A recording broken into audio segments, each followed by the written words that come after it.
આણંદના ઉમરેઠમાં ST bus કંડક્ટરની પ્રામાણિકતા સામે આવી છે। નડિયાદથી ઝાલોદ બસમાં સુરેલીની મહિલાનું પાકીટ રહી ગયું હતું।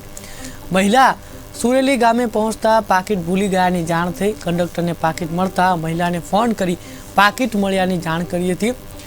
ઉમરા કરવા જતા મહિલાના $2500 અને ₹10,000 કંડક્ટરે પરત કર્યા હતા। નડિયાદ પરત પડતા કંડક્ટરે મહિલાને બોલાવી ડોલર અને રૂપિયા પરત કર્યા। મહિલા અને પરિવારજનોએ કંડક્ટરની પ્રામાણિકતાને બિરદાવી હતી।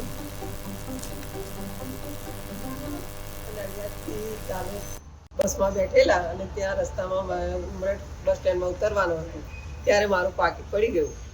તો પછી આ કંડક્ટર બહુ સરસ હતા, એમણે મને ફોન કર્યો અને તમારા પૈસા પડી ગયેલા છે। એમાં $2500 હતા અને 10,000 રૂપિયા આપણા અહીંયા હતા, 500-500ની નોટ બધા પરત મળી ગયા।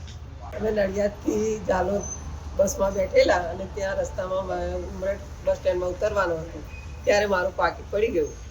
તો પછી આ કંડક્ટર બહુ સરસ હતા, એમણે મને ફોન કર્યો અને તમારા પૈસા પડી ગયેલા છે। એમાં $2500 હતા અને 10,000 રૂપિયા આપણા અહીંયા હતા, 500-500ની નોટ બધા પરત મળી।